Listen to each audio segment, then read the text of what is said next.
Ya, halo Tribuners, kembali lagi bersama dengan saya Maurel Mempo di Tribun Podcast. Dan kali ini kita sudah kehadiran dua orang narasumber yang tentunya akan berbagi cerita. Mereka merupakan relawan dari komunitas Dinding Manado, di mana ini jadi wadah untuk muda-mudi di kota Manado yang punya keterpanggilan untuk mendidik anak-anak yang bisa dikatakan ada yang putus sekolah atau mungkin kurang beruntung begitu mengenyam pendidikan formal. Nah, mungkin selebihnya lengkapnya tentang komunitas Dinding kita akan tanyakan langsung. Di sini sudah hadir Kak Hengki dan Angel. Mungkin boleh perkenalkan diri dulu ke Tribuners yang menyaksikan. Kak Hengki, silakan. Oke, hai teman-teman Tribuners. Perkenalkan, kita nama Hengki Paulus Natuon. Di Dinding itu posisinya sebagai sekretaris. Sekretaris. Iya, sekretaris. Oke. Sudah berapa lama Kak di komunitas Di komunitas Dinding itu sudah 1 tahun lebih sih. 1 Cuma tahun lebih. aktifnya itu nanti terakhir 1 tahun. Oke. Iya. Nah, 1 tahun terakhir. ya. Angel, silakan. Halo Tribuners, perkenalkan, kami nama Angelica Tiol, posisi di komunitas Dinding Manado sebagai wakil ketua. Di komunitas Dinding kurang lebih 2 tahun sih Kak. 2 tahun, oke. Nah, Kak Hengki dan Angel mungkin boleh cerita sedikit apa sebenarnya ini komunitas Dinding. Mungkin sudah ada Tribuners juga pernah menyaksikan podcast sebelumnya tentang bagaimana itu komunitas Dinding berdiri ya, awal mulanya. Mungkin boleh singkatnya ini sudah berapa tahun begitu komunitas Dinding di Manado. Oke, jadi untuk mungkin perkenalan lagi ya. Iya. Kalau komunitas Dinding itu sudah berdiri sudah 14 tahun ya, dari tahun 2010. Cukup lama Iya, sebenarnya. sudah 14 tahun. 14 tahun. Lama sih itu. Lama. Awalnya itu memang dimulai dari teman-teman mahasiswa dari Fakultas Kedokteran Unsrat yang memang saat itu lagi melakukan kunjungan berbagi kasih atau melakukan kegiatan di sana, bakti sosial. Nah, kemudian di sana itu mereka melihat itu ada anak-anak yang di jam sekolah itu mereka tidak bersekolah, tapi mereka melihat anak-anak jalanan ini malahan ikut membantu orang tuanya bekerja. Ada juga Pedagang yang ya, anak-anak pedagang. Ada juga yang mungkin cuma minta-minta. Jadi dari situ mungkin teman-teman mahasiswa ini melihatnya kan mungkin tergerak hatinya, ada kepedulian, pikirnya wah anak-anak ini nih harus sekolah ini di jam-jam seperti ini, masa anak-anak ada nggak di sekolah jalan gitu, di sekolahnya. ya. Jadi muncullah ide dari mereka itu untuk memberikan pengajaran terhadap anak-anak ini. Oke. Jadi yang tadinya awalnya cuma beberapa mahasiswa, kemudian setelah mengadakan kelas mengajar, muncullah itu teman-teman mahasiswa lagi yang ikut bergabung. Kemudian mereka memanggil anak-anak yang lebih banyak lagi, seperti itu. Dan awalnya itu mereka melakukan kegiatan kelas mengajar itu awalnya itu di sekitaran Pasar 45. Oke, Pasar 45. Pasar 45. Di awal-awal sih mereka pindah-pindah ya, ada yang menetap begitu. Tidak menetap seperti itu, ada pokoknya mereka mencari lahan kosong seperti itu yang tidak terpakai, yang kita bisa pakai untuk mengajar.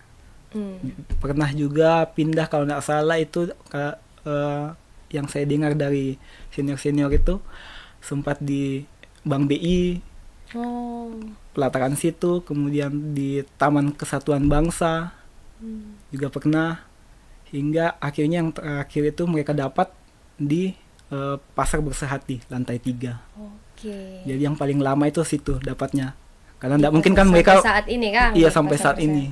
Oh, mungkin juga itu jadi inspirasi nama Dinding ini, nah maksudnya tidak dibatasi dengan dinding. Iya. Oke, Banyak dinding.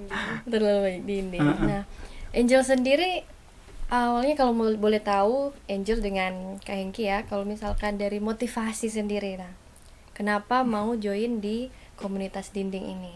Awal mulanya, mungkin awal mula cerita dulu, tahunya dari mana soal komunitas Dinding? Kalau dari kita awalnya kita dengar dari teman-teman, dia yang awal ke situ.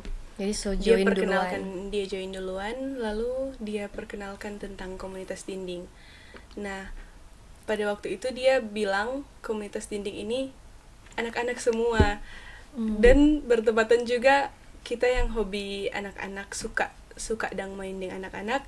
Jadi kita tergerak rupa mengisi kekosongan karena hari Senin sampai Jumat cuman sibuk kuliah, Sabtu main-main dengan anak-anak di sana. Walaupun dari kita sendiri tidak pernah turun mengajar begitu, cuman kita berkemauan kita suka main dengan anak-anak. Jadi awalnya cuman begitu sih Kak. Dan beriring berjalannya waktu kita menetap di sana karena nyaman deng sambutan anak-anak di sana, kakak-kakak relawan juga anggap kita sebagai keluarga begitu sih Kak. Oke, Kak Hengki gimana Kak? Kalau saya sendiri ini ya awalnya itu dari kegiatan dari perusahaan. Waktu itu masih kerja di perusahaan swasta di Bitung, jadi engineering di sana, perusahaan industri. Kemudian melakukan bakti sosial di komunitas dinding. Jadi awalnya untuk pertama kali saya mengenal dinding itu pas di kegiatan itu. Nah ada yang unik itu. Waktu itu kan saya tugasnya itu sebenarnya kan kita namanya perusahaan pasti ada jobnya masing-masing. Oh ini yang mengajar ini. Jadi waktu itu saya tugasnya itu jadi bagian dokumentasi, foto-foto, dokumentasi. Nah jadi tugas saya itu ambil gambar kan, buat video, ambil foto-foto. Nah ketika saya melakukan pengambilan video, ada adik yang selalu mengganggu. Adanya ini tarik terus. Oke. Terus apain itu Kak? Lihat kak ngapain kak? Penasaran mungkin. Iya, kasarannya seperti itu. Kemudian panggil ajarin. Seperti itu. Jadi yang tadinya awalnya mungkin tugas saya sebagai ini dokumentasi, akhirnya saya tidak jadi ambil gambar kan, serahkan ke teman akhirnya karena saya pun ikut turun mengajar dengan adik ini. Karena dari situ kita melihat kan, malahan sebenarnya kalau saya itu malah tidak terlalu suka dengan anak kecil sebenarnya. Nah kebalikan tadi kan, tadi Angel suka anak-anak, tidak suka anak-anak, tidak terlalu suka. Bukan anti sih, tapi tidak terlalu suka. Iya, begitu. Mungkin karena kurang ini ya interaksi sama anak-anak, jadi tidak tahu mau interaksinya gimana. Bingung kan? Banyak juga kan orang begitu. Iya, laki-laki kan biasanya seperti itu juga. Tapi saya melihatnya kan, oh ini anak ini mungkin cuma empati melihat, saya sadar bahwa anak ini butuh perhatian seperti itu. Kalau saya menolak kan takutnya mungkin ada perasaan tertolak seperti itu. Nah jadi akhirnya sudahlah saya serahkan ke teman, terus saya yang ikut turun mengajar seperti itu. Dari awalnya tidak suka anak-anak, jadi lihat anak-anak jadi antusias mau belajar, jadi tergerak juga ya jadinya untuk mengajar anak-anak. Nah sebenarnya di komunitas dinding ini yang diajarkan ke anak-anak itu apa begitu? Apakah pelajaran seperti di sekolah formal atau hal-hal seperti apa sih yang diajarkan? Kalau pembelajaran di komunitas dinding Manado, orang ada divisi. Jadi semua pembelajaran setiap minggu itu diatur oleh divisi pendidikan. Tetapi juga orang ada divisi kreatif. Jadi ada praktik juga, praktik di lapangan. Ada juga pelajaran non formal. Jadi bukan hanya formal. Kalau yang formal itu orang ada matematika, PKN, bahasa Indonesia, ada juga. Tetapi kalau non formal kebanyakan di pendidikan karakter anak-anak sih Kak. Ada juga lalu sempat kasih belajar dorang tentang wirausaha, sejak dini ini. Iya. Ada juga apa kata lalu Kak Jo? Jadi yang lalu itu mungkin karena perkembangan anak-anak ya. Kalau dulu kan mungkin anak-anak belum banyak yang bersekolah. Jadi yang basic sekali. Yang basic tentang pelajaran formal, misalnya hitung-hitungan, membaca. Kemudian kita kan fokusnya seperti itu di awal-awal mungkin. Tapi ini kan sudah 14 tahun. Saat ini kan sudah sebagian besar sudah sekolah kan, sudah sekolah. Kalau sekolah kan kalau kita mau ajarkan lagi pendidikan formal kan sudah diberikan di sekolah kan. Jadi kita lebih banyak ke apa ya? Informal yang berhubungan dengan apa ya? Kehidupannya. Jadi kayak orang lebih fokus ke bakatnya seperti apa, pengembangannya, pengembangan diri atau mungkin kemarin baru-baru entrepreneur. Bagaimana kalau menjual barang, seperti apa kita ajar wirausaha. Tentang lingkungan hidup juga tentang ada yang berhubungan dengan kehidupannya. Ya mungkin tidak diajarkan di sekolah formal ya begitu kebanyakan. Karena kalaupun ada di sekolah pastinya nyandak nggak fokus di situ. Nggak fokus di situ. Jadi orang ada kasih belajar yang memilah sampah juga ada. Ada yang adik-adik yang suka melukis, orang kasih ruang for orang belajar melukis. Jadi orang undang yang kakak relawan yang bisa melukis, orang yang turun. Ada juga buat buket. Tentang kerajinan. Berarti yang jadi relawan itu maksudnya latar belakangnya itu beragam begitu. Maksudnya tidak harus dia seorang pendidik berarti. Iya. Jadi kalau ada kakak-kakak yang punya bakat, kalau mau salurkan ke dinding, kami terbuka untuk itu. Oke. Menarik sekali. Nah, Kak, kalau misalkan dari anak-anak yang dididik ini rentang usianya itu dari umur berapa sebenarnya, Kak? Kalau mengenai usia, kami terbagi dalam 3 kelas dulu, Kak. Itu ada kelas PAUD, kelas kecil, dan kelas besar. Kalau dari kelas PAUD itu dari umur 4 tahun, 4-5 tahun ada sampai ke 6 tahun. Jadi 4 sampai 6 tahun. Kalau kelas kecil dari 7 sampai 10 tahun. Kelas besar dari 11 tahun sampai seterusnya. Jadi ada yang sudah umur 20-an, ada juga di podcast lalu sudah dibahas tentang salah satu adik itu. Dia kayaknya dengan kita seumuran. Atau dia yang lebih tua. Karena dia saat ini 23 tahun kayaknya sih, Kak. Oke, tapi maksudnya dia dari umur berapa waktu itu? Pertama dia kali? Dari berdirinya dinding dia sudah di situ sih. Oke, sampai Katanya, sekarang dia sudah di situ. Jadi mungkin dia yang lebih kakak mungkin daripada relawan. Sudah bisa mengajar mungkin nanti. Oke. Nah, itu misalkan kalau dari maksudnya ini kan sudah 14 tahun. Sebenarnya tantangan terbesarnya dinding itu apa? Apakah respon dari keluarga? Kalau misalkan dari awal-awal mungkin pernah cerita waktu itu mau kasih pemahaman ke orang tuanya masih agak sulit begitu. Iya. Nah, kalau sekarang bagaimana tantangannya yang paling terbesar? Kan sudah 14 tahun ya? Iya sih, 14 tahun. Jadi mungkin kalau menurut saya sih mungkin malah lebih berat perjuangan kakak-kakak yang di awal. Kalau di awal mungkin mereka pernah sempat dibahas itu mungkin soal penerimaan dari keluarga atau orang-orang di sekitaran pasar tiba-tiba masuk kan, terus wah ini anak-anak muda dari mana ini? Iya, betul. Mencurigakan berarti kan? Sekarang justru lebih mudah begitu ya untuk meyakinkan orang tua. Begitu. Orang tua sudah menaruh kepercayaan juga ke kami komunitas dinding, ke kakak. Jadi ada kepercayaan, lebih mudah lah masuk. Jadi justru dorong mungkin sampai anak-anak untuk ikut terus. Iya. Malahan kita melihat kalau tantangannya untuk sekarang itu bagaimana untuk membuat anak-anak ini jauh lebih sukses lagi.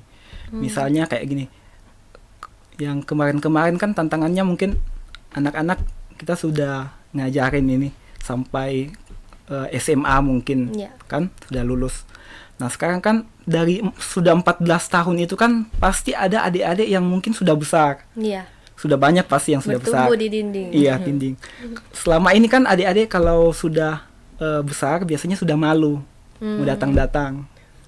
Seperti itu. Jadi sudah enggak gabung lagi di dinding. Jadi mungkin tantangannya dari kita sih bagaimana kita masih merangkul adik-adik ini, apa yang kita bisa lakukan, misalnya kita bantu dalam hal dia berusaha, cari dana kan, seperti apa berjualan seperti itu, atau mungkin ada adik-adik yang sudah SMA mungkin kita bisa bantu ke bagaimana caranya kita dapatkan akses, mungkin dapat beasiswa lah dari pihak universitas atau bagaimana seperti itu. Jadi perkembangan setelah dinding ini Oke, yang nanti adik-adik sudah kembali besar. ke dunia nyatanya. Nah, itu sudah dipersiapkan juga di dinding Iya, begitu goalnya. ya. Goalnya. Seperti- Nah, Kak, kalau misalkan dari pendanaannya nih, kan pasti ada hal-hal penunjang begitu untuk mendidik anak-anak kan. Nah, itu biasanya dananya dari mana, Kak? Kalau dari sumber dana kami setiap minggu, karena di dinding itu setiap minggunya kami beli snack untuk Oke, adik-adik, untuk snack, anak. susu. Nah, kadang tiap minggu ada kedatangan tamu. Mereka yang kadang bawa bantuan dalam berupa snack, ada yang bawa buku, ada yang bawa alat tulis menulis lah, Kak. Ada juga bantuan dana dari rekening dinding, kan rekening dinding sudah dicantumkan di Instagram. Ada dana-dana yang masuk walaupun orang-orang yang mengirim itu bukan relawan. Oke.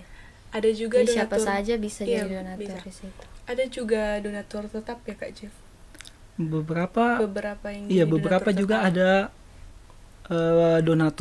donatur yang donatur ini malahan tidak pernah ikut ngajar, mengajar.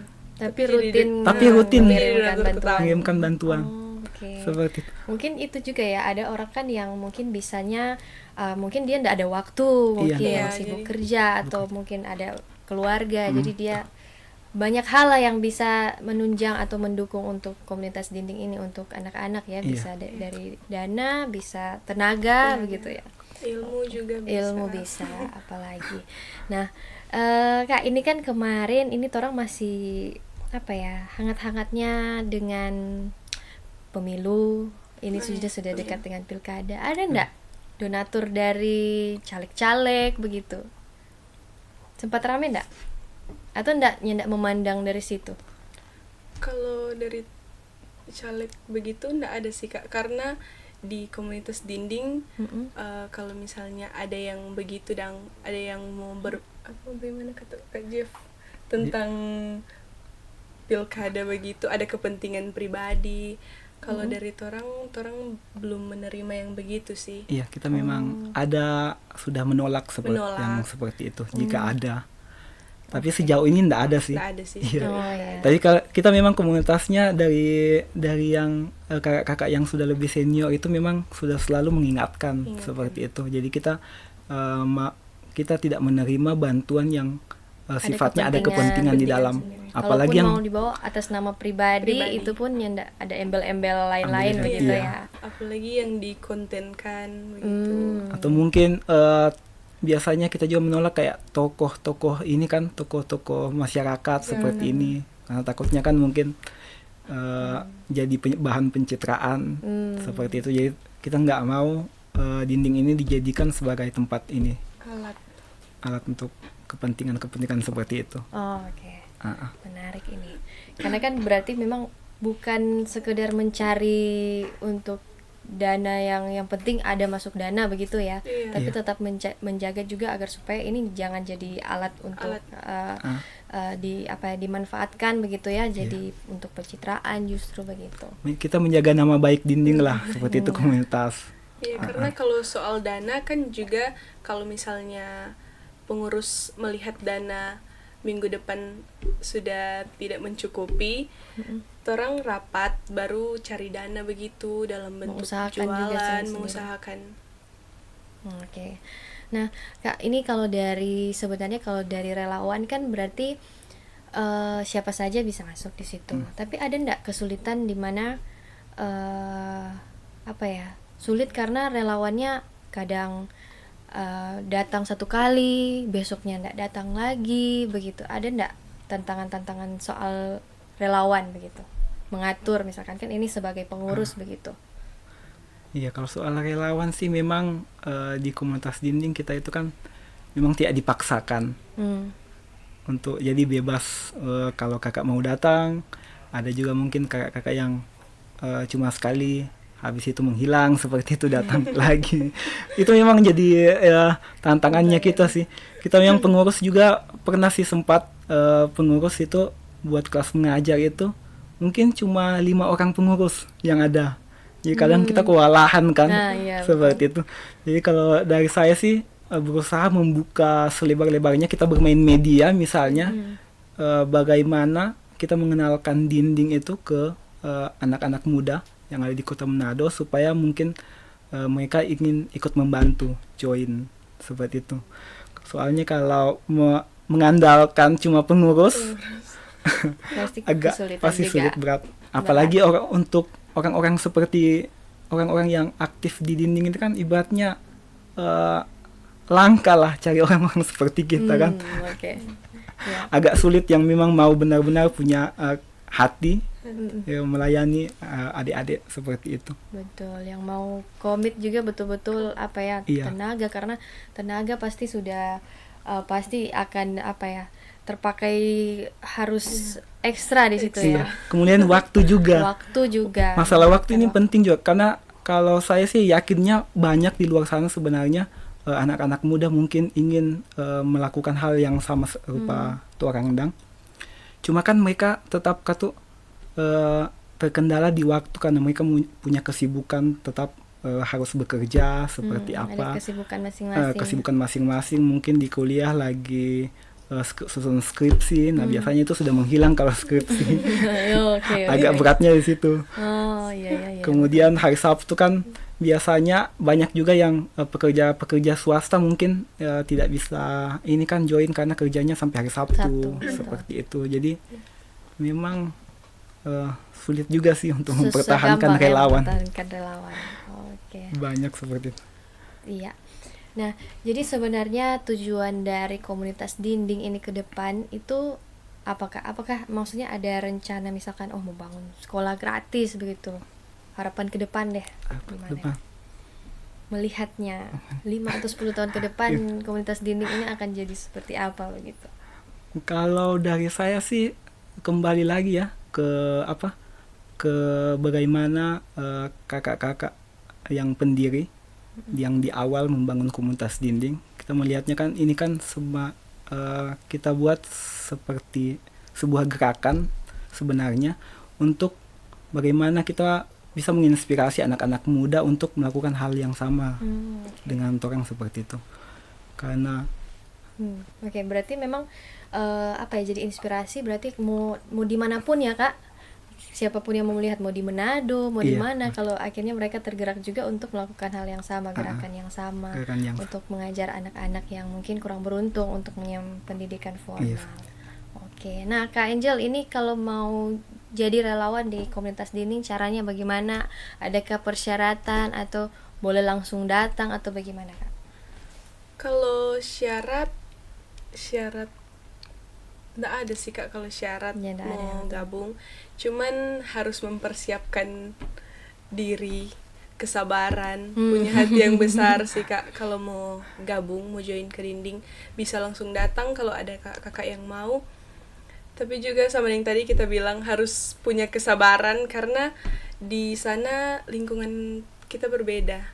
Didikan mereka dari orang tua mereka juga berbeda. Anak-anak di pasar lebih aktif dari anak-anak biasa yang kita lihat. Lebih aktif. Jadi, mungkin tadi sama yang Kak Hengki bilang, cari perhatian begitu. Cuma bagusnya di sana, walaupun ada relawan-relawan baru yang datang, adik-adik tidak pernah membeda-bedakan kakak relawan, entah itu pengurus atau relawan yang baru, semua mereka sambut dengan antusias. Karena awal join di dinding itu baru sekali, cerita sedikit ya Kak. Baru sekali join, ada satu adik yang langsung hafal muka, hafal nama. Jadi pas minggu berikutnya kita tidak hadir karena kesibukan di kampus, dia cari kakak yang bisa hubungi ke kita dang. Jadi dari mana Kak Angel? Iya, dia bilang, Kak video dang, kita kirim Kak Angel, bilang datang ulang kata. Jadi kakak-kakak relawan yang takut untuk join, tenang saja karena adik-adik di situ akan sambut kalian bukan sebagai kakak yang baru, tapi dorang akan sambut sebagai keluarga. Karena dorang mungkin karena kasih sayang begitu dorang rasa kurang di keluarga, dorang rasa di dinding itu kakak relawan akan kasih itu semua dan Kak. Jadi keluarga keduanya dorang. Iya, jadi dorang kalau kakak relawan baru datang rupa sama ning Kak bilang tadi, dorang mau bagantung di belakang, dorang mau peluk kage. Jadi itu jadi apa? Salah satu dorong cara menyampaikan dan Kak, dorong senang sambutan. Jadi jangan kaget kalau relawan datang ke sana kok langsung ada yang bawa peluk gitu. Peluk atau bertarik-tarik.